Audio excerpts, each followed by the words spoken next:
Então, na tríade de Virchow, a gente vai ter ali, né, a lesão endotelial, que vocês já sabem como é que funciona, e nós vamos ter num vértice do triângulo lá, da tríade, a hipercoagulopatia, certo? E a hipercoagulopatia, ela pode ser dividida em dois tipos, né? A primária, que é o que a gente chama de hipercoagulopatia hereditária, e a secundária.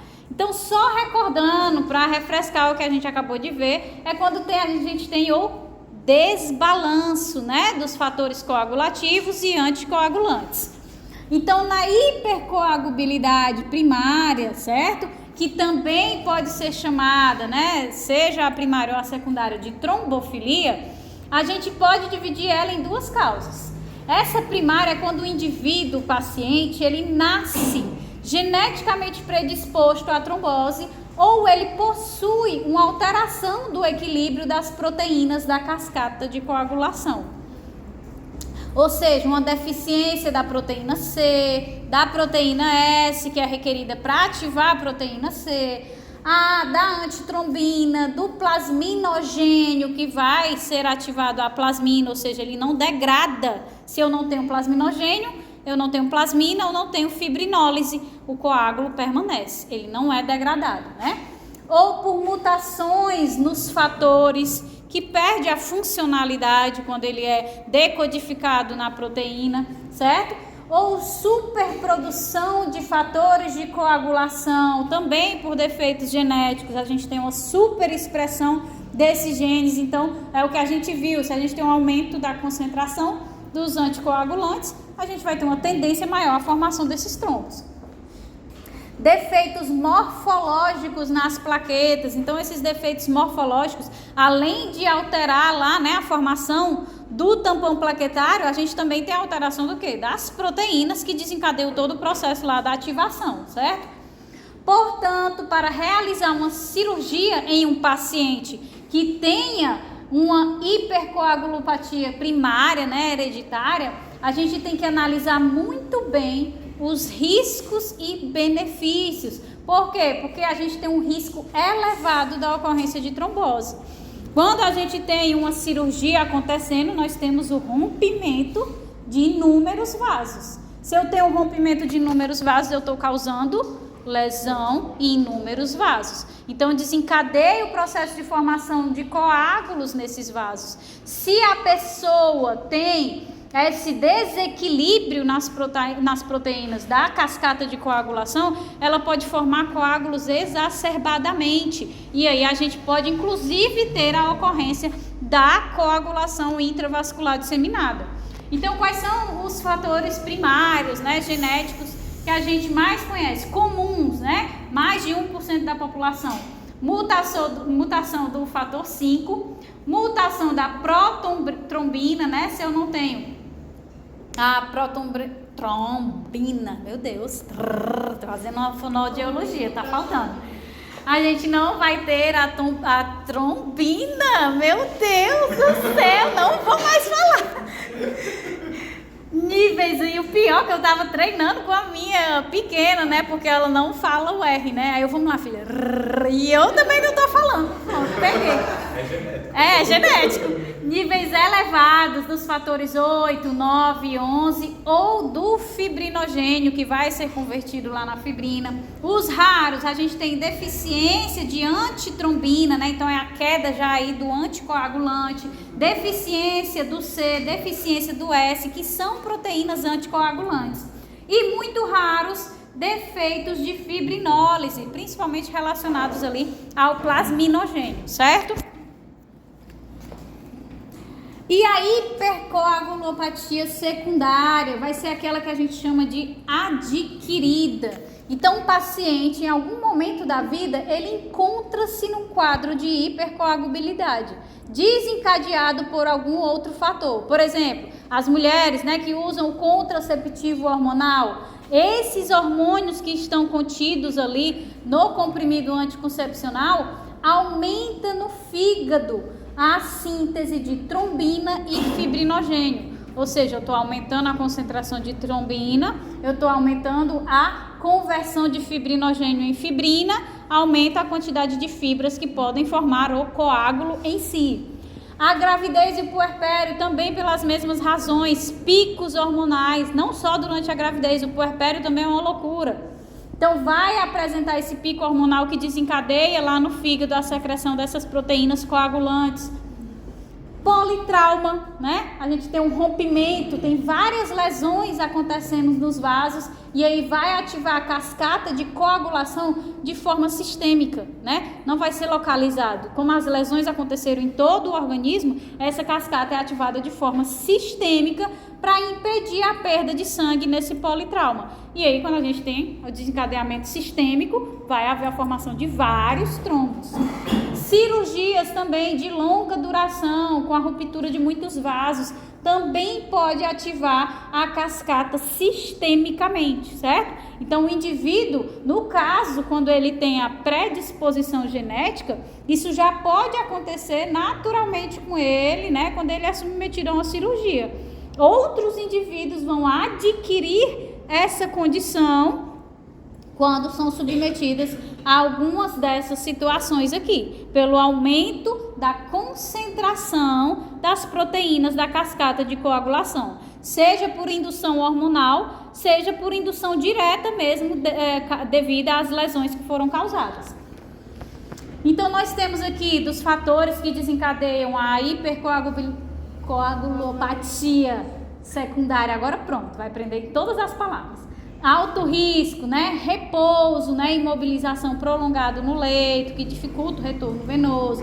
Infarto do miocárdio, que dificulta o bombeamento. Lesão tecidual, câncer, válvulas cardíacas, né? Que estão danificadas. Baixo risco, já vai ter aí síndrome nefrótica, estados de hiperestrogênicos, né? Gravidez e puerpério. Já tem um risco menor, mas é um risco secundário. O uso de anticoncepcional, anemia falciforme, fumo também, né? A pessoa fumar também aumenta a probabilidade dela desenvolver. E o terceiro e último tipo de mecanismo patogênico da trombose, né? Vai ser aí o fluxo sanguíneo anormal. Então, a alteração do fluxo sanguíneo pode ter duas causas distintas, né? A estase, que é quando esse fluxo sanguíneo está lento, que a gente associa à circulação venosa, e quando a gente tem o turbulento, que a gente associa, quando esse fluxo está intenso, né? Que a gente associa à circulação arterial, tá? Então, a gente tem essas duas variações. Quando a gente tem a ocorrência de uma estase ou uma congestão, né? O sangue ele não está passando ali naquele local, tem um bloqueio, a gente vai ter uma hiperemia passiva, vai ter um aumento do volume de sangue naquele local devido a essa congestão, a essa estase. Então o sangue chega no local, mas ele não consegue ser drenado, ele não flui devido a essa velocidade extremamente lenta. Então o que é que vai acontecer? Se ele não flui, ele vai ficar congestionado, ele vai ficar preso, o que vai favorecer as tromboses venosas. O retorno... Oi? Não? O retorno venoso é principalmente impulsionado pela contração da musculatura, em especial nos membros inferiores, né? Por isso que a maior ocorrência é nos membros inferiores, e a retenção desencadeada pelas válvulas venosas. Então, isso aqui vocês já devem conhecer, né? A gente tem aqui a fisiologia, a anatomia desses vasos, que eles têm as válvulas venosas e quando o músculo contrai, ele empurra o sangue que consegue abrir essas válvulas. Quando a gente tem uma estase, essa musculatura, por exemplo, vocês viram no slide anterior, o indivíduo está ali deitado, né? Por exemplo, coma, né? Ele não está se mexendo, então ele não está utilizando a musculatura. Então não tem aquilo que empurra esse sangue para retornar, ou seja, não tem o retorno venoso. Tem até um mecanismo de compensação que a gente estava vendo no choque, que acho que é o beta-2 adrenérgico que vai aumentar a vasodilatação dos vasos que inibe a musculatura esquelética para elas aumentarem em uma pequena porcentagem a contratilidade, não, né? é que eu queria dizer o nome bonitinho. Tá, entendi. Enfim, a contratilidade do músculo para tentar aumentar o retorno venoso. mesmo o paciente dentro nessa posição. É louco.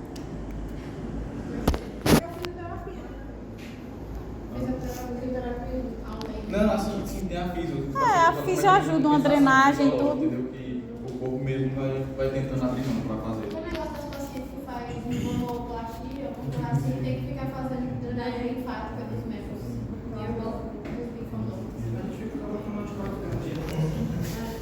Inclusive, há uma causa grande de embolia, né? Os silicones. Falou mamoplastia, eu lembrei de peito, aí lembrei de silicone, aí lembrei de embolia.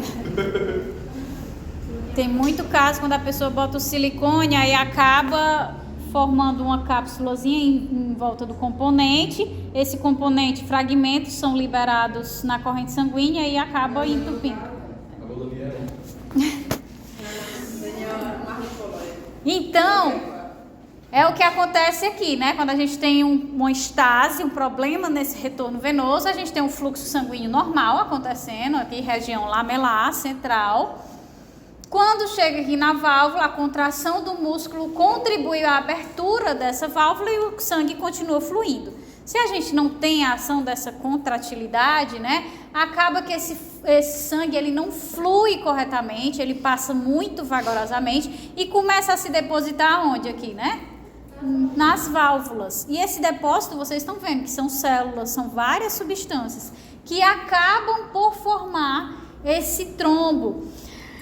Então, o paciente acamado, ele tem um risco de trombose associada à alteração do fluxo sanguíneo nas veias dos membros inferiores.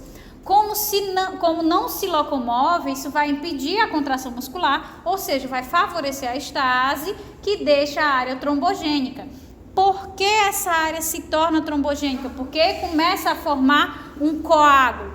Primeiro, se eu tenho queda da disponibilidade de sangue, a gente viu, o sangue não está chegando, não está fluindo o sangue, eu vou ter queda na concentração de oxigênio e nutrientes para as células do próprio endotélio. Então, essas células morrem por hipóxia, certo? Quando elas morrem, vai exibir aí quem?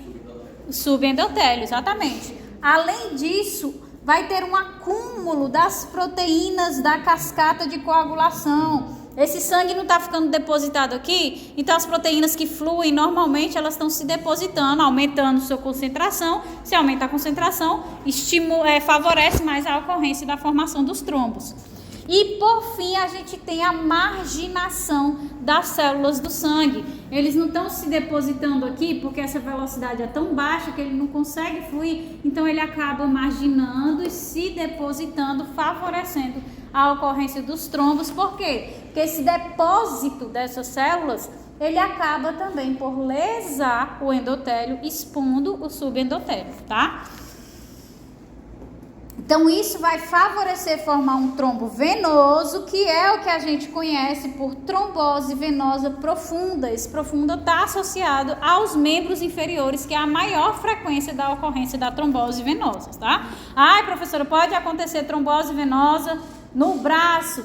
Pode, principalmente naqueles indivíduos que têm a predisposição, né, genética a ter esses fatores de coagulação e outros fatores envolvidos, e aí acaba acontecendo. Mas a predominância é que aconteça nos membros inferiores, tá? Pela gravidade e tudo mais. Então, quando a gente tem a formação desse coágulo, quando acontece a estase, esse coágulo ou trombo, certo? Ele vai ser formado por uma cabeça e uma cauda. É o que a gente observa aqui, certo? O trombo, ele começou a se formar, a se depositar aqui na válvula, né? Começou a marginar e começou a acontecer o depósito. Aí ele tem essa cabeça maior, o corpo, que é onde ele vai alongando, e tem essa cauda, que são os fragmentos mais, a gente pode colocar assim, soltos, né? Que eles estão iniciando o processo de polimerização, de agregação, tá? Então, esse coágulo vai se formando no sentido do fluxo. Ele também tem essa cauda. Por quê? Porque o sangue, por mais que ele esteja passando muito vagarosamente, ele está passando. Então, ele gera uma pressão uma física mesmo, mecânica, para que o trombo se forme na direção do fluxo. Então, isso gera um arrasto do trombo. muitas vezes associada à embolia. Por quê? Porque quando a gente tem esse arrasto, além de gerar essa morfologia do trombo, pode soltar fragmentos desse trombo, que é o que a gente chama de êmbolos. Assim, eu até consigo entender a direção dessa formação do trombo na veia, ela sendo sentido ao coração. Só que no Robbins ele também traz que quando se forma na artéria, ele se forma em sentido ao coração. E aí eu não consigo entender. Por que a direção é a mesma, né? Porque o fluxo da veia até tem uma... Tem o fluxo passando e empurra, pois é. Mas não da artéria. O arterial realmente não tem sentido. Eu não vi isso não. Não, acho que não. Eu acho que é da própria organização deles, porque do fluxo sanguíneo não tem relação não. Não tem relação não. Então, esses fragmentos dessa cauda podem se soltar, né, gerando a embolia, que é um material líquido, sólido ou gasoso, que está livre na circulação sanguínea até o ponto em que ele para em um vaso mais estreito, impedindo o fluxo sanguíneo. 99% dos embolismos são provenientes de trombos ou êmbolos soltos, certo? Então, o que é que isso significa? A gente vai já ver que a embolia sólida, ela tem associação com os trombos, certo? Que é uma partícula sólida. O líquido já vai ser um líquido, né? O gasoso vai ser um gás que vai obstruir, vai obstruir o vaso. Então, 99% está associado à embolia sólida, né? Porque está associado aos trombos. Então, a circulação sanguínea envolve o percurso sanguíneo do lado direito. Eu vou aproveitar esse ponto aqui, certo? Para a gente já entrar na parte, a gente já descrever embolia pulmonar e depois a gente retorna para a trombose novamente, para que a gente não tenha que entrar em detalhes lá na embolia, certo? Então, como vocês sabem, a circulação sanguínea ela envolve o percurso do sangue do lado direito do coração para os pulmões e dos pulmões de volta para o coração, e isso engloba a pequena circulação, né, ou circulação pulmonar. Depois esse sangue vai, né, do lado esquerdo, sai da aorta para o corpo e do corpo de volta para o coração, ou seja, percorre todo o corpo. Então é a grande circulação ou circulação sistêmica. Como a trombose venosa profunda forma-se principalmente em capilares nos membros inferiores, os êmbolos que se soltam dificilmente vão obstruir a circulação até chegar ali no coração. Porque a gente sabe que no retorno venoso os capilares vão aumentando o seu diâmetro, né? Então, se um êmbolo se formou, um trombo se formou num capilar com a luz bem mais restrita, se soltou só um fragmento, só um êmbolo, dificilmente a gente vai ter aí a obstrução de um vaso de maior calibre, né? E é o que é característico do retorno venoso. Porque o retorno venoso vai aumentando o calibre dos vasos, né? Então, a gente vai do pequeno para o maior, que é o que está aqui, ó. Então, a gente tem a pequena circulação, né? Que sai do coração, vai para o pulmão, do pulmão volta para o coração.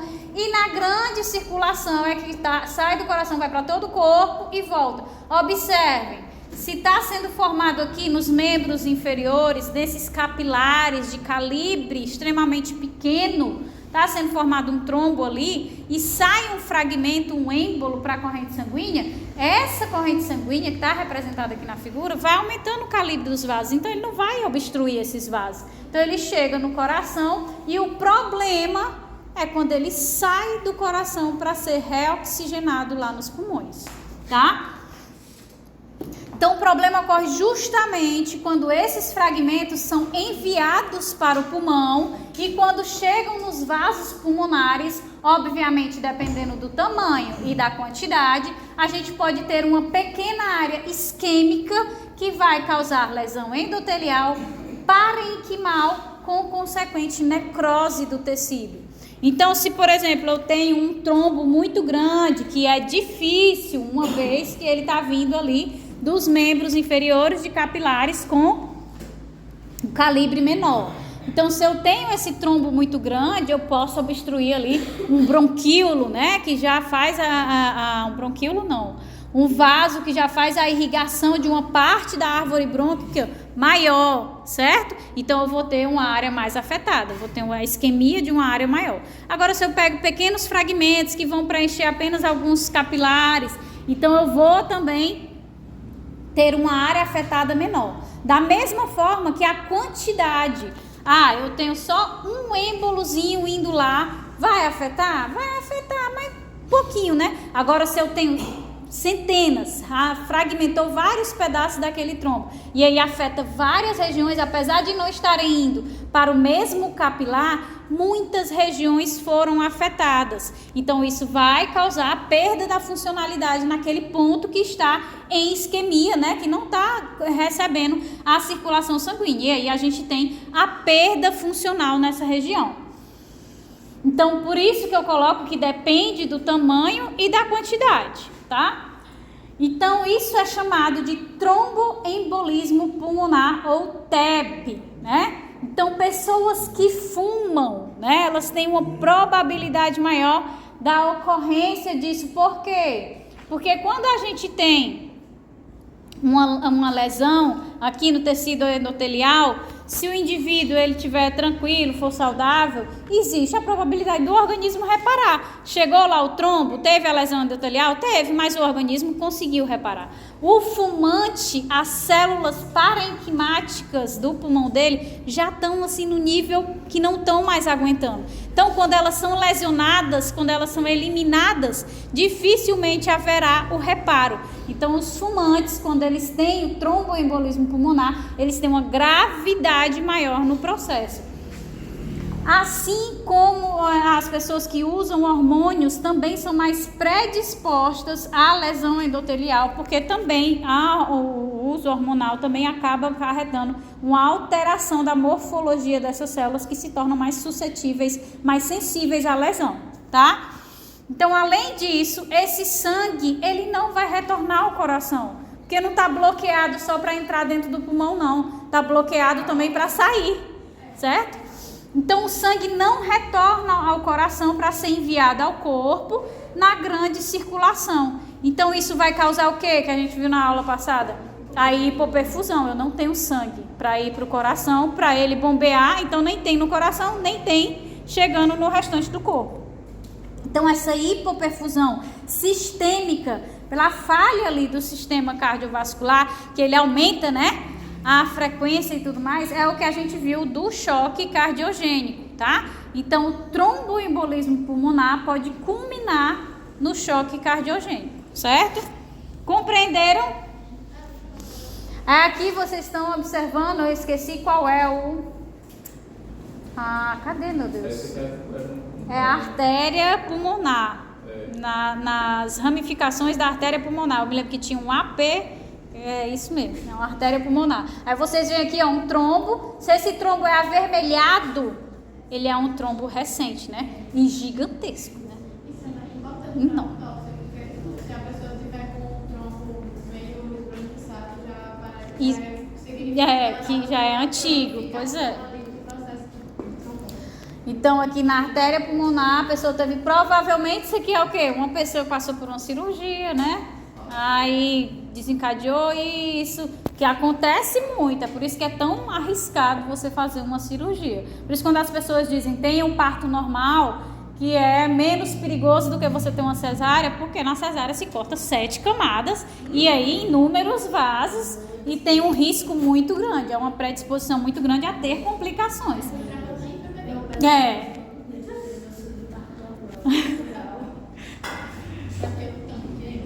Isso é na situação da estase, né? Quando a gente tem aquele problema no retorno venoso. Mas a alteração do fluxo sanguíneo, ele também pode causar aquela velocidade elevada, aquela turbulência no fluxo sanguíneo.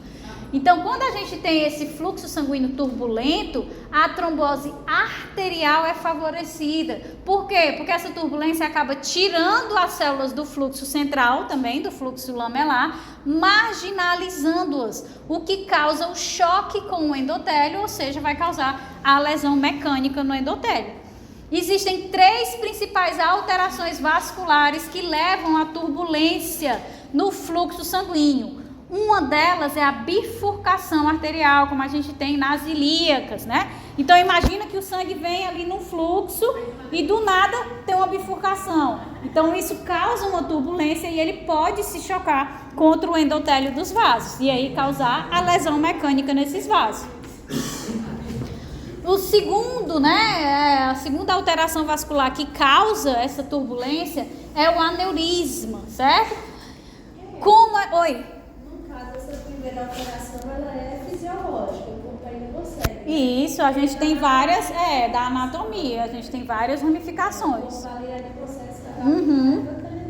Isso, graças a Deus. O corpo, ele consegue se formar o trombo, né, se causar lesão, aí formar o trombo, ele degrada depois no processo normal, né, de fibrinólise.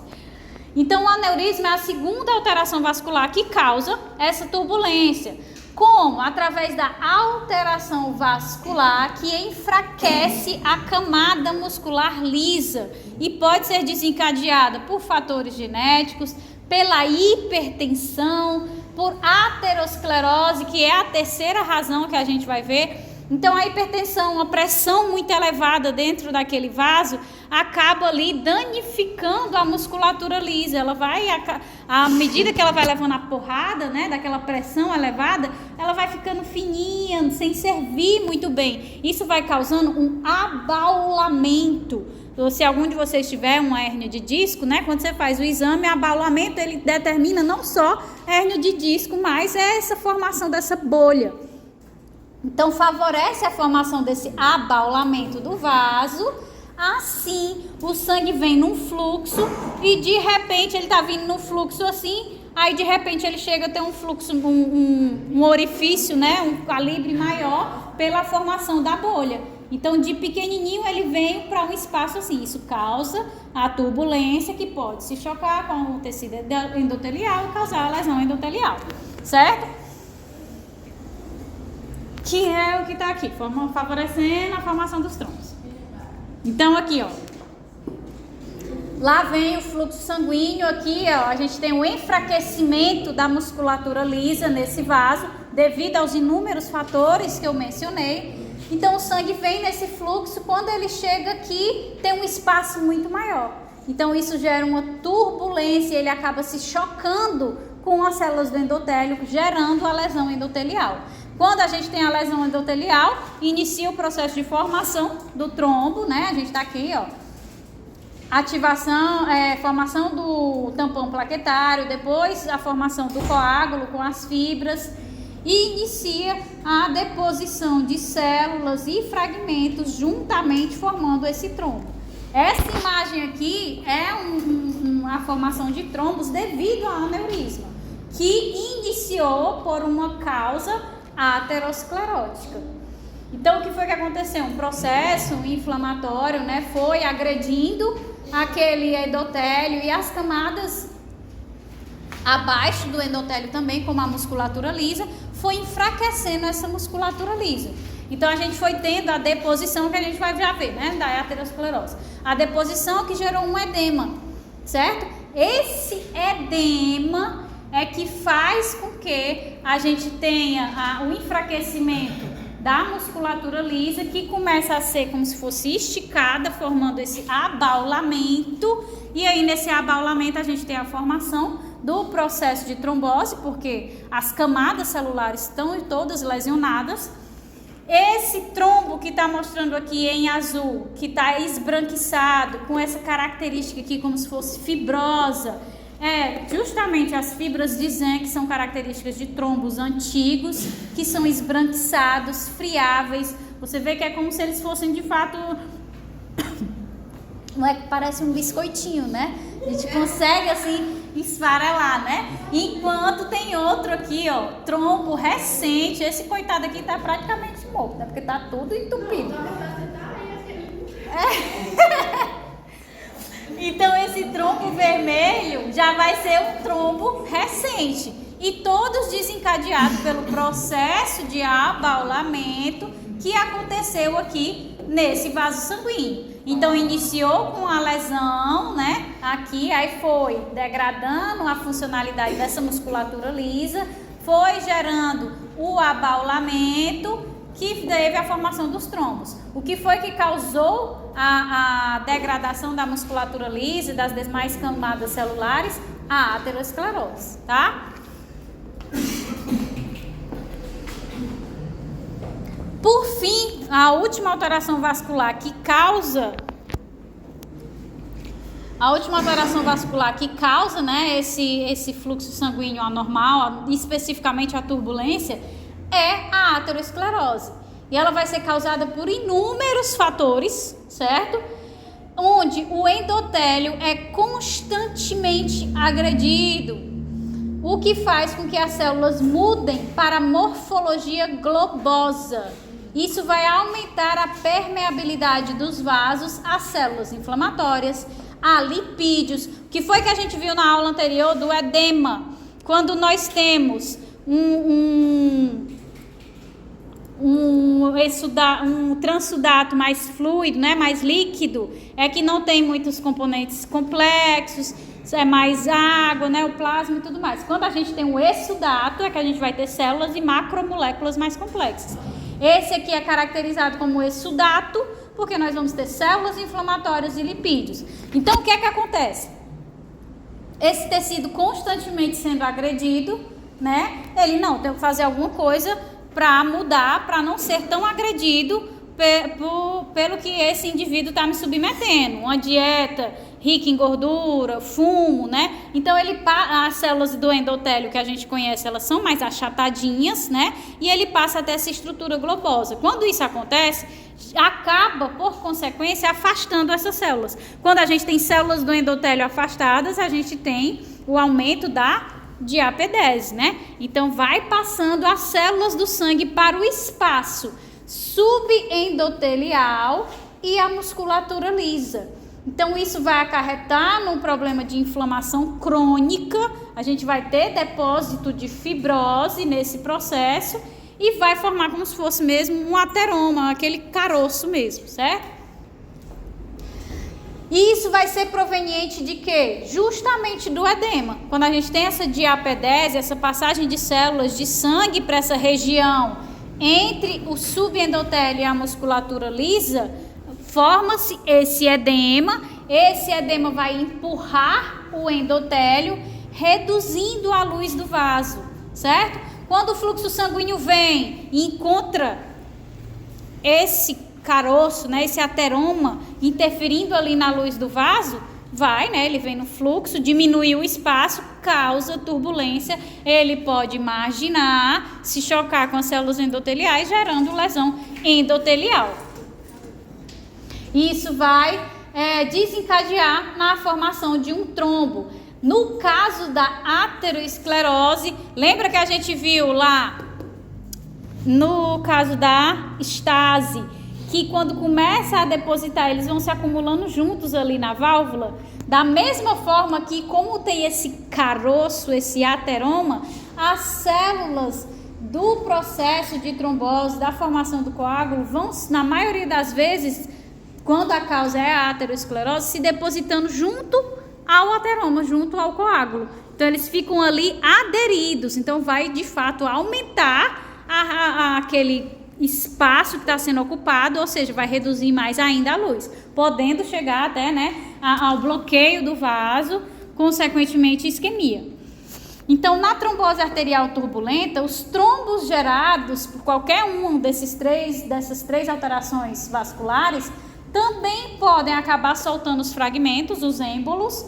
No entanto, esses fragmentos podem parar em órgãos e tecidos apenas, bloqueando, por exemplo, o fluxo de sangue de uma artéria cerebral, né, de uma artéria renal, porque ele impede o fluxo arterial para os órgãos e tecidos, ou seja, o que sai do do coração para ir em direção ao corpo. Então ele vai afetar os rins, o fígado, o cérebro, tá bom? Mas ele não vai causar o tromboembolismo pulmonar, certo? O tromboembolismo pulmonar está associado à estase, a problemas no retorno venoso. Então aqui, né? Então a gente tem o vaso normal, e aí a gente começa a ter um processo inflamatório, pode ser uma inflamação crônica que está todo o tempo acontecendo ali, e aí essas células que são achatadinhas, elas começam a mudar a morfologia delas, ficando mais globosas, isso abre espaço entre elas para que a diapedese aconteça. Então começam a passar essas células do sangue para o espaço entre o tecido subendotelial e a camada muscular. Então vai formando aqui um edema, né? A gente tem um exudato de células inflamatórias, como também moléculas lipídicas que estão extravasando aqui nessa região. Com o acúmulo desse exudato, a gente tem o desencadeamento de um processo inflamatório, pode ter deposição, né, de fibras, né, no processo de fibrose. Então a gente forma, de fato, esse ateroma, essa bolinha que reduz a luz do vaso. E aí, quando a gente tem a circulação sanguínea, a gente pode ter o acúmulo, né, nesse espaço devido à ocorrência da turbulência, que se choca com o endotélio e gera lesão endotelial, a formação do trombo, que na maioria das vezes fica aqui, né, associado a esse ateroma. Tranquilo? Então, a gente tem a trombose do sistema cardiovascular, que é uma consequência da trombose arterial, né? A gente tem como exemplo principal da estase, né, da trombose venosa, o tromboembolismo pulmonar, e aqui a gente vai ter a trombose cardiovascular, certo? Que ela pode acontecer em qualquer lugar que tenha um endocárdio, né? As células do coração, os vasos sanguíneos que irrigam o coração, também tem endotélio, que é o que a gente chama de endocárdio. Então a gente vai vir lá, essa lesão no endocárdio pode acontecer, e pode acontecer a formação de trombos nesses vasos que irrigam o coração devido à lesão do endotélio do coração, do endocárdio. É o que a gente chama de trombose rural ou trombose cardíaca. Pois é, eu achei estranho, mas estava lá no livro, né?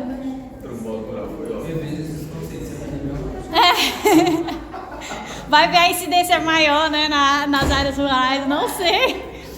Então, quando os êmbolos ou os trombos se soltam de onde eles se formaram no endocárdio, eles podem ser bombeados para a circulação arterial, que pode atingir o cérebro ou pode atingir todo o sistema do organismo, causando a obstrução do fluxo de oxigênio e nutrientes, acarretando em isquemia e infarto, que é o que a gente conhece por trombose isquêmica.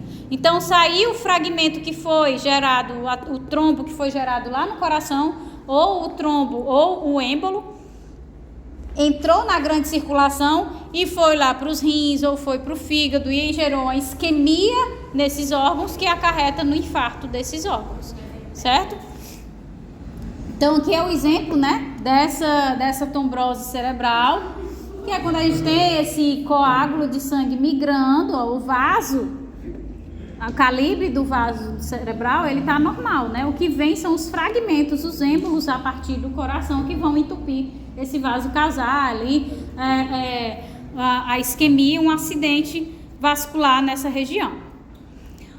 Outra parte, né, para a gente finalizar a parte de trombose, é a CID, que é a coagulação intravascular disseminada, que vocês já sabem e a gente já viu na aula de choque, porque é muito comum estar associado ao choque, resulta da ativação sistêmica da coagulação sanguínea, com formação de trombos múltiplos, especialmente na microcirculação, ou seja, microtrombos, certo? Hialinos e constituídos de plaquetas e principalmente fibrina, então eles são bem densos, né? Que elas são insolúveis em água, então elas dão de fato essa densidade maior. Isso vai ser comum nos rins, nos pulmões, no encéfalo, no coração, nas glândulas endócrinas. Só algo que não é vital, né? Que a gente não precisa. Então, em consequência, vai ocorrer a ativação sistêmica do quê? Do sistema fibrinolítico, o que vai levar ao consumo de fibrinogênio e outros fatores de coagulação. Com isso, vai surgir a hemorragia sistêmica, caracterizando a chamada coagulopatia de consumo. Então, quando a gente tem a coagulação intravascular disseminada, uma das consequências é a coagulopatia de consumo, que é desencadeada pela ativação desse sistema fibrinolítico, que degrada tudo aquilo que pode. Ou seja, pode Exatamente. Por isso que a gente viu na aula passada que é o processo cíclico, né? Que acha que vai resolver e depois não resolve.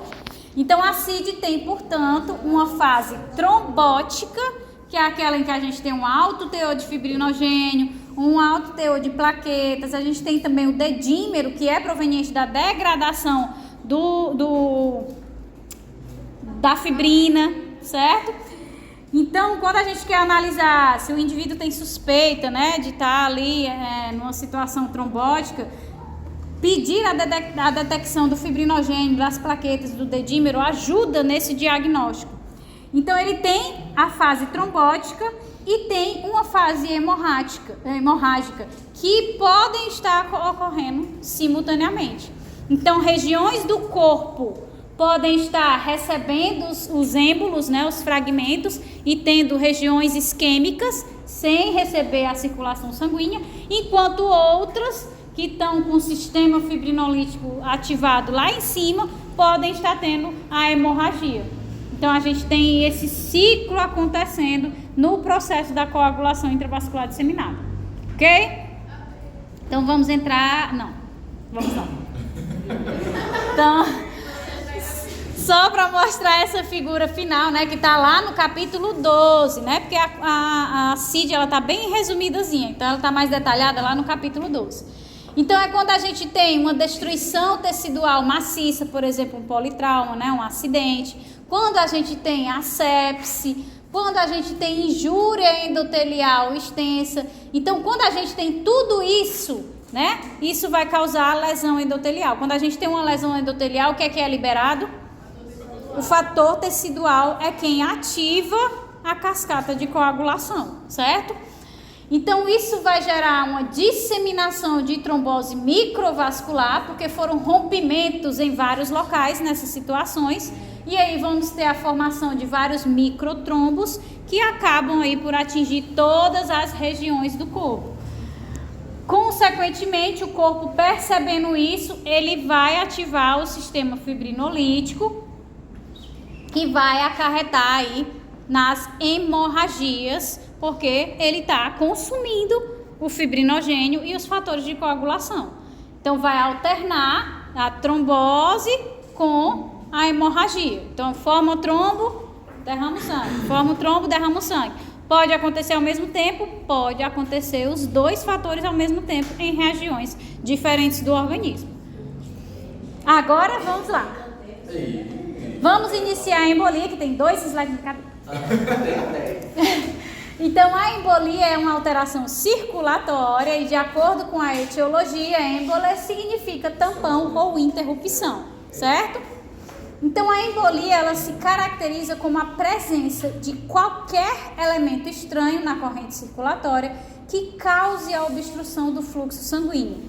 Então, esses corpos estranhos no interior dos vasos são chamados de êmbolos, certo? Então, nós podemos ter êmbolos sólidos, êmbolos líquidos e êmbolos gasosos, tá? Então, os êmbolos sólidos, né, que causam a embolia sólida, eles são os mais comuns, que a gente viu, 99% dos casos de embolia são causados por trombos, né, nós vimos anteriormente, e eles são representados pelo quê? Massas de trombos, né, que estão localizados geralmente nos membros inferiores e vão aí se desprender e percorrer a corrente sanguínea em direção ao coração e ao pulmão, causando danos aos vasos cardíacos e pulmonares. Temos também as massas neoplásicas, que foi o que a gente falou lá na metástase, né? que essas massas, elas percorrem também a circulação, porque é o intuito delas chegar a outros órgãos para se proliferar. Temos massas bacterianas também relacionadas a esses êmbolos sólidos.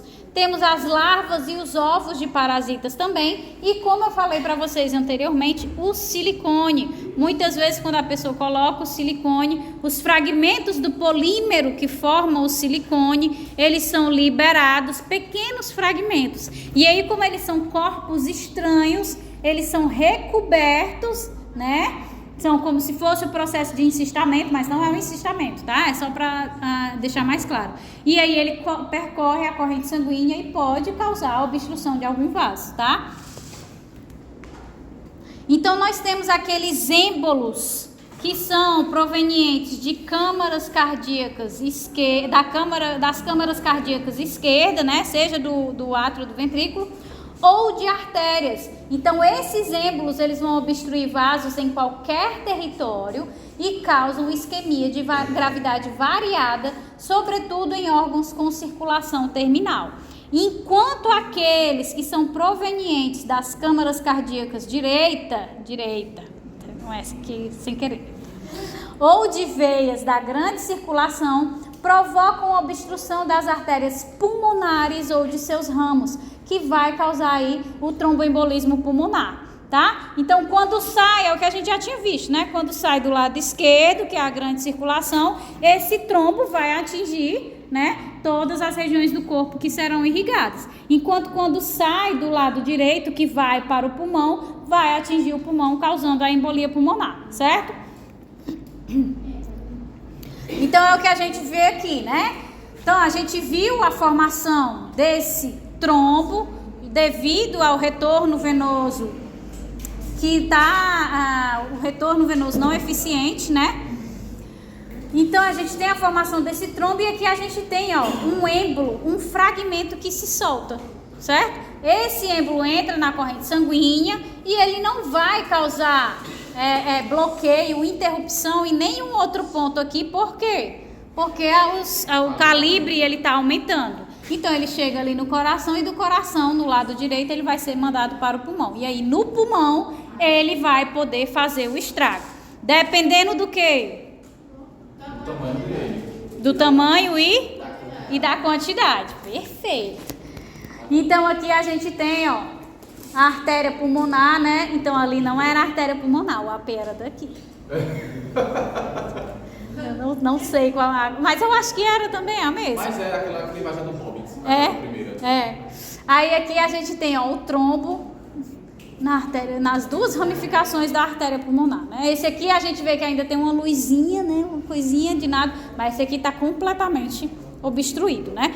É um êmbolo, né? Se for gerado é gerado por uma trombose, que tem lá na legenda da figura. É um trombo recente.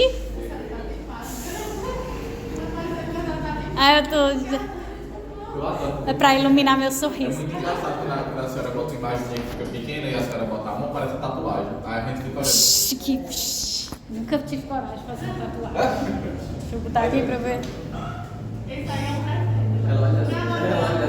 Ó, bota aí quando é uma imagenzinha pequena, fica igual uma tatuagem. A gente fica prestando atenção assim, só como é que fica. Aí eu fiquei pensando, meu Deus, quando eu quiser saber como é que uma tatuagem fica em mim, eu vou botar no slide. Esse trombo que tem aqui, ele é recente ou antigo? É porque não tá vermelho, não. Ele não tá vermelho, justamente. Ele tá meio amarelado, então tá iniciando aquele processo de reorganização, né? Que a gente viu lá, que a gente tem a deposição dos fibroblastos, começa a sintetizar a fibrose. Então a gente tem essa característica, principalmente, que é um aspecto mais seco, por isso que eu falo friável, que a gente parece que se a gente pegar e fizer assim, ele vai esfarelar, entendeu? Então tem esse aspecto aqui. Por exemplo, se vocês tiverem uma prova prática, uma figura assim, vocês conseguem identificar, né? Não, consegue, gente. Se vocês virem uma necrose bolhosa, Vocês vão, uma necrose não, que é necrose, né? Mas a gangrena gasosa, a gangrena seca, a úmida, vocês sabem identificar. Tenho certeza. A gente sabe identificar, a gente decorar porque... Não, pois é assim, a minha proposta é que sejam as mesmas imagens. De histologia não, porque histologia eu acho que não dá para identificar nada. Na minha cabeça não dá não. Para mim, assim, eu tento enxergar. Para mim macroscópico dá, mas o microscópico não dá. Eu olho e não consigo assim. Eu acho que macroscopicamente falando é até mais interessante porque é o que a gente mais vai ter contato. Assim, a gente não vai. A atuação profissional, a gente vai ver microscópio. Pois é. Para dizer quem quer ser patologista. A pessoa que vai ver a lâmina é o especialista, né? É ele que vai. Doutor Cláudio, cuidar disso. Pois é, mas aí essas imagens macroscópicas, eu acho uma necrose liquefativa. Vocês vão saber, eu sei que vocês sabem. Ele já tá soltando, provavelmente vai estar na frente. Então vamos lá, ó. Essa é a trombose sólida, né? Que a gente viu o exemplo de trombos, que é o principal êmbolo que existe na embolia sólida. Mas a gente também tem um segundo tipo de embolia, que é a embolia líquida, né? Então os êmbolos líquidos, eles são bem menos frequentes que os sólidos e podem ser de origem amniótica ou gordurosa. A embolia amniótica é uma das causas raras de morte no momento do parto, em que o líquido amniótico é injetado para dentro da circulação sanguínea da mãe por conta das contrações uterinas. O líquido amniótico ele vai ter, obviamente, atividade procoagulante, então se formam microtrômbulos disseminados acarretando na CID. Além disso, esses trombos vão lá para os pulmões e causam lesões pulmonares. Na maioria das vezes, a associação entre a CID e as lesões pulmonares levam a mãe e o bebê também pode acontecer a óbito. No caso aí seria, se fosse parto normal. Parto normal. Isso. Passada, eu tive uma colega que ela tinha um problema dela, aí ele engravidou. Aí o médico estava nessa briga se era parto normal ou se era para ter cesárea. Aí ela foi para São Paulo para ter cesárea, porque normal Ela é trombofílica. Sim. Já teve AVC, etc. Gente, mas não, por causa que na gravidez. é porque assim, né? Eu estudo muito, né? Assim, de estudo muito é ótimo. Eu sigo muitas pessoas, né? No Instagram, desse povo que recomenda o parto normal. Tanto que a primeira eu tive a cesárea, mas a segunda eu quis porque quis o normal, porque eu sabia todos os benefícios. E pessoas que têm tendência a ter trombose, o risco na cirurgia é infinitamente maior do que no parto normal. Eu tô achando isso muito estranho. Mas teve essa briga daqui do São Camilo e Sim. São Paulo. Aí ela foi acreditar a pessoa lá e tudo certo. Mas por tudo que eu vejo, que eu estudo. Foi, ela é preconceito quando ela soube que no Parque do São Camilo os médicos disseram, tem que ter normal. Aham. Aí ela foi pra lá pra ter uma segunda opinião, tem que ter cesárea. Aí tipo assim, ela ficou nessa briga, eles não sabiam decidir se fazia O grande problema dela foi ouvir apenas as opiniões e não buscar a opinião dela. Porque por tudo que eu li, Ela é bióloga. Ela é assim, ela é super inteligente, ela é bióloga. e por que ela não, porque não tem como? Mas Ó, eu acho que a Rita foi porque ela queria cesárea. é isso aí. Eles queriam normal. Porque assim, teve uns problemas com anticoagulante. Então, ela tomava anticoagulante de baixo peso, tinha toda uma burocracia. Sim. E aí, para fazer a cirurgia, ela tinha que suspender os anticoagulantes. E aí, a cesárea era mais fácil realizar uma hemostasia Sim. do que o parto normal ser feito uma hemostasia. Uhum. Porque se tivesse algum problema, ela parou de tomar os anticoagulantes que ela vinha tomando. Ou seja, se fosse necessário, na cesárea seria mais fácil fazer Entendi. hemostasia do que no parto É normal. porque ela teve que parar com a medicação, né? Porque Elas são mais controladas durante a cirurgia, então. teoricamente, né? Porque tem um depois. Graças a Deus, Maria, graças a Deus. Problema dele. O depois é que é o problema, entendeu? Então, o que acontece? Tá lá tendo as contrações, aí o líquido acaba escapando para a circulação sanguínea da mãe.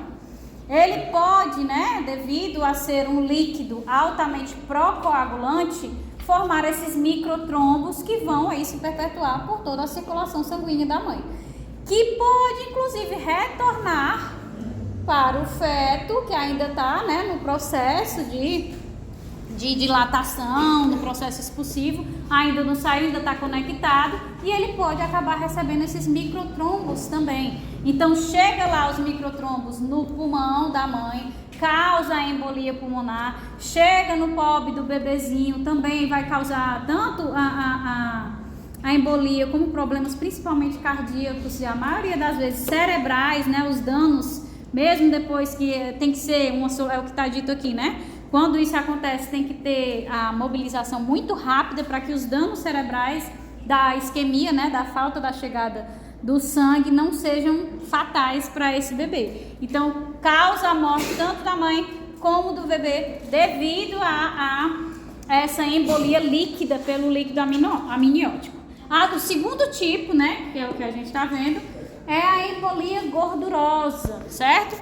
E essa embolia gordurosa vai ocorrer a obstrução do vaso por gotículas de gordura. E de onde é que provém essas gotículas de gordura? Dos mais variados locais, né? Do rompimento dos ossos longos, processos inflamatórios agudos, né, da medula óssea ou do tecido adiposo que acabam liberando essas gotículas de gordura na circulação sanguínea, queimadura, né, o rompimento abrupto de células também libera essas gotículas de gordura na corrente sanguínea e injeções de grande volume de substância oleosa na via endovenosa. Exato, é o que eu ia dar o exemplo agora, né? É porque a gente estava numa palestra de pediatria e aí estavam falando sobre criança com febre reumática. Uhum. E aí eles passam, tipo, o ciclo de uma visitação a cada 21 dias. E aí Ave Maria! E aí teve uma vez que o interno foi, sei lá, fez alguma coisa lá errada e passou para tomar Durante 21 dias. Tipo, todo dia uma visitação. Olha isso. Não, mulher, a criança morreu? Não, eu acho que não. A gente Ela não disse. Ela não disse, né? Desfecho morreu. Não, acho que não. Não, deve ter alguém Enfim, mas alguém percebeu. Você vai lá, pelo menos. Os tweets esperando. Pois é, quando eu estava estudando ontem, né, que eu estava lendo isso aqui, rapaz, se eu soubesse que as coisas eram tão perigosas, eu não tinha tido um menino, porque o perigo medonho, pois é. E a segunda, que o meu menino, ele não gosta, o bebezinho, né, de tomar o antibiótico, ele não gosta. Aí toda consulta que eu vou, quando ele tá doente, eu digo, não, dê logo injetável, ele injetável. Dê injetável porque ele não toma, toda vida que eu dou ele vomita, é um trabalho medonho, pode dar logo injetável. Aí quando eu fui dar a benzetacil, a mulher disse, né, olha, dói porque é uma injeção muito oleosa. Eu, tá certo, eu vou aguentar. E quando eu fui ler, que eu li injeções de grande volume de substância... O que eu fiz foi tipo isso mesmo. Meu Deus, que mãe sou eu? Que mãe sou eu, meu Deus do céu. Mas eu fico... Não, mas você fica assim, né? Aí eu peguei, oh meu Deus do céu, então todas as vezes agora eu vou tentar dar o remédio do que pedir, porque eu sempre pedia logo, não, dê logo injetável, porque senão é boneco demais, dá logo a injeção, mas agora não. Eu usava pra dizer, eu boto no copo descartável, aí eu entrego a outra pessoa, toma teu suco, aí o Felício vai lá e fica assim no seu pé, aí você dá. Mulher, funciona, porque... O meu não funciona não. Sabe o que é que tem funcionado? Leite condensado. Olha, tome aqui que eu lhe dou uma colher de leite condensado. É uma negociação. Ele toma um pouquinho, eu dou uma colher de leite condensado. Aí ele toma o resto, eu dou mais outra colher. Aí ele vai tomando, né? Que é o jeito. Então, gente, só para demonstrar aqui na figura. Então a gente tem aqui, né, os vasos e tal, aqui são os alvéolos, tá? Então ocorre aqui, né, por uma fissura, pode ser a pessoa novamente, né, sofreu um acidente, teve o politrauma, aí teve esse rompimento da medula que libera essas gotículas de gordura, ou o tecido adiposo também no acidente foi rompido e libera essas gotículas de gordura na circulação sanguínea. Então ele vai migrando até chegar aos alvéolos, à circulação ali dos alvéolos. Então, aqueles remédios para obesidade que evita a glicólise pode ser um problema, né? Se a gente tiver a liberação na corrente sanguínea, né? Porque a gordura, ela não fica ali girando. A gente tem o LDL, as proteínas, né? As lipoproteínas, para evitar que eles fiquem disponíveis. Aqui não, houve a liberação, eles estão livres na corrente sanguínea, né? Então aí talvez não tenha tanto problema com Não, é um risco, né? Esses remédios, eles são horríveis, eles não há ataque cardíaco, tudo é um risco, né? Aí, chegou aqui nos alvéolos, vão se acumular essas gotículas de gordura, formando aqui esses êmbolos de gordura. E aí causa a embolia pulmonar por êmbolo gorduroso, ou seja, êmbolo líquido, certo? E o último tipo que nós temos é a embolia gasosa, né? Então, o que é a embolia gasosa? São gases que estão na circulação que impedem o fluxo sanguíneo, né? Uma bolha de gás. Dentre as principais causas se encontram a injeção de ar na contração uterina durante o parto. É por isso que eu estava falando, porque eu li, aí tem esses dois. É tanto quando a contração pode favorecer a entrada do líquido, como favorecer a entrada de ar na circulação. Perfurações torácicas, né? Acidentes. E a principal, antigamente, né, a causada pela descompressão súbita após mergulho em grandes profundidades. Por quê? O que é que acontece? Então aqui seria, né, a embolia gasosa, a gente tem de fato uma bolha de ar que impede o fluxo sanguíneo, é um bloqueio da mesma forma que os trombos, né, que é o acumulado de gordura, né? Então, o que é que acontece no caso dos mergulhadores, né? Então, quando eles vão descendo, mergulhando, a pressão, ela vai aumentando muito, né? Então, essa pressão, quando ela vai aumentando, ela interfere na capacidade de solubilizar determinado volume de gás. E por onde é que o mergulhador está respirando? Ele está respirando pelo cilindro, né, o oxigênio que está na pressão de uma atmosfera, que é a nossa. Então, quando ele vai descendo, como a capacidade de solubilizar determinado volume de gás é inversamente proporcional à pressão, ele precisa de mais gás entrando para que ele consiga se dissolver naquela pressão. Então, em um ATM, para que a gente tenha o funcionamento normal do nosso pulmão, a gente precisa ir de 6 litros. Tá? De sangue. Quando ele já passa para 2 ATMs, nós vamos precisar de 12 litros. Então, para aumentar esse volume, né, a proporção do gás no volume de sangue, ele vai ter, para se dissolver, o volume sanguíneo ele não vai aumentar, né? Então, a gente tem que aumentar a dissolução do gás. Então, quando ele precisa ingerir mais o gás que está lá no cilindro. Então, ele vai aumentando, porque ele aumenta a concentração, aumentando a concentração, ele consegue solubilizar uma quantidade maior. Então, beleza, ele conseguiu manter, né, inala o gás na pressão atmosférica, acumulando um alto volume de gás, né, para manter a funcionalidade do pulmão. Quando ele vai subir, né, retornar desse mergulho, ele precisa exalar todo esse gás que ele acumulou, certo? Porque se ele não exalar esse gás, o pulmão ele vai distender quando retornar à pressão normal, certo? Porque vai criar um gás gigante quando a pressão vai retornando, a solubilização ela vai retornando. Então é como se formasse uma bolha gigante de gás, mas não, são várias, certo?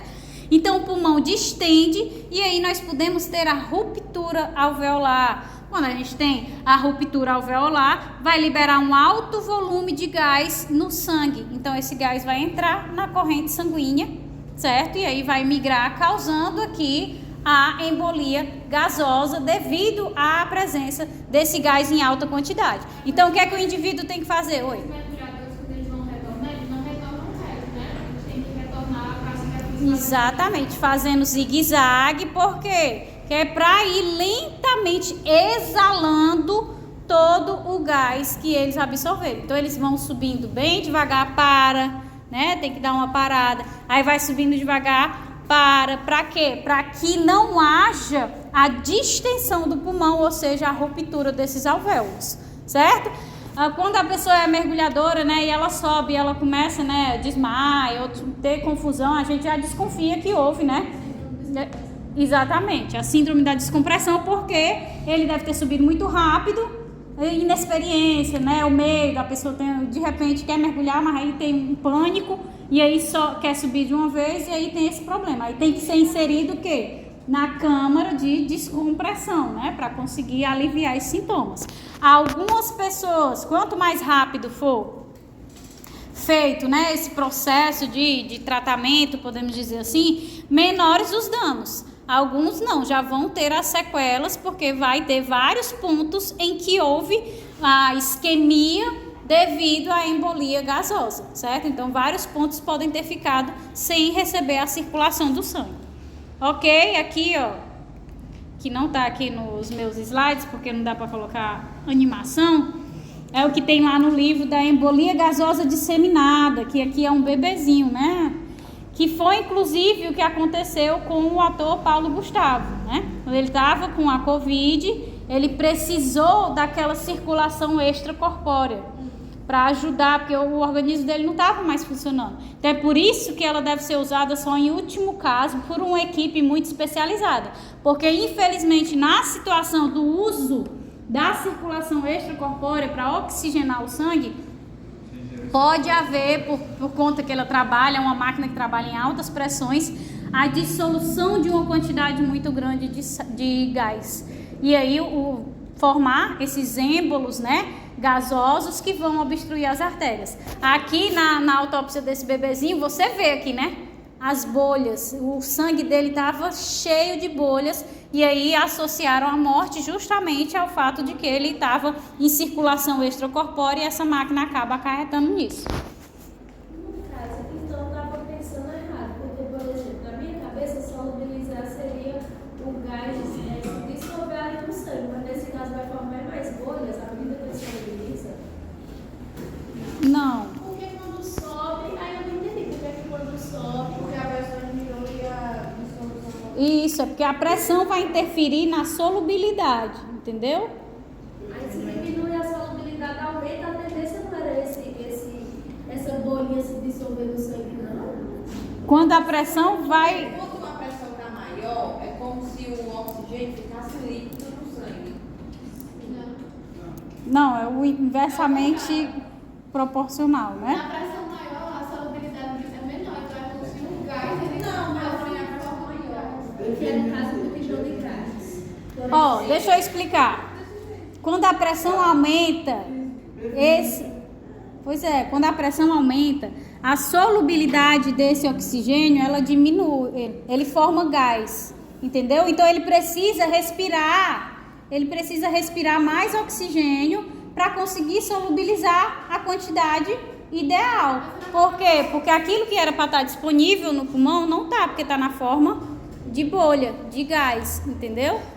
Então aumenta essa pressão, vai aumentar a formação de bolhas. Tentando deixar mais simples, quando aumenta a pressão, aumenta a formação de bolhas. Ele precisa ir diminuindo a pressão para aumentar a solubilização desse oxigênio, a redução dessas bolhas. É isso que eu não estou entendendo, porque quando ele sobe, ocorre essa redução.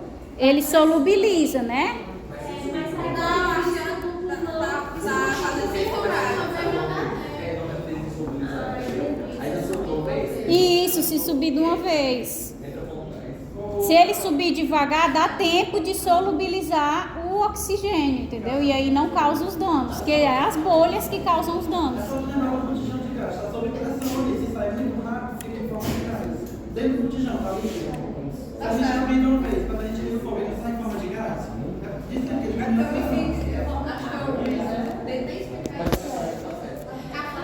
Então, o que foi que aconteceu aqui com ele, né? Para a gente tentar fixar, para ajudar a fixar. Como a máquina atua em altas pressões, como ela aumentou a pressão, ela diminuiu a solubilidade do oxigênio, formou bolhas, né?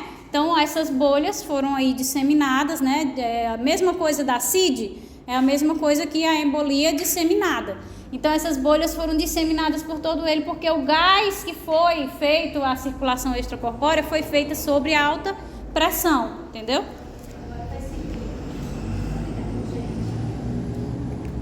Por fim, para a gente finalizar, a gente tem a classificação da embolia. Alguns classificam a embolia nesses 3 tipos, que é referindo à direção do êmbolo, outros classificam aqui através do local, certo?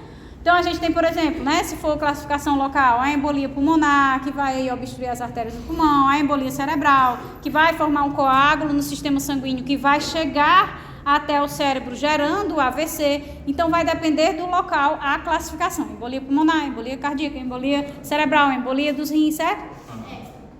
Quanto à direção do êmbolo, a gente vai ter uma embolia direta, é a mais frequente, em que o êmbolo ele se desloca no sentido do fluxo sanguíneo, né? Se for o retorno venoso, ele vem vindo do retorno venoso. Se for o arterial, ele vai indo junto com o arterial. Temos a cruzada ou paradoxal, em que o êmbolo passa da circulação arterial para a venosa ou da venosa para a arterial, através de comunicação, sem atravessar uma rede de capilares, né? Através de uma comunicação interatrial e interventricular no coração, ou mesmo fístulas arteriovenosas. Vocês sabem o que são fístulas? São conexões que normalmente não existem. Então, elas são denominadas fístulas. Então, por isso que eles conseguem trocar componentes, mesmo sem ter uma rede de capilares para fazer essa conexão. Porque eles têm como se fosse uma junção, um canal, né? Que são chamadas essas fístulas arteriovenosas. E por fim, o terceiro tipo é a embolia retrógrada, em que os êmbolos se deslocam no sentido contrário do fluxo sanguíneo, que é muito comum com parasitas como o xistossoma, que causa a esquistossomose.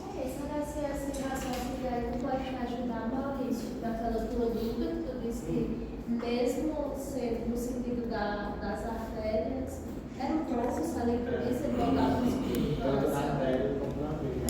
Ah, esse aqui, né? O Porque tudo isso está na dúvida, né? Eu acho que é porque trai, ele vê você tem contrário. Pois é, vai dar trombose. Mas toda trombose vai dar no embolia, né? Que vai fazer uma... Então pode ser, né? Porque tem a comunicação e o trombo acaba migrando do sangue arterial para o venoso ou do venoso para o arterial. E é assim, mas tem que... Eu vou pegar uma chata.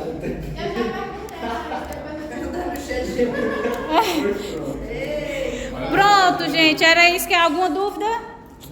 E até amanhã.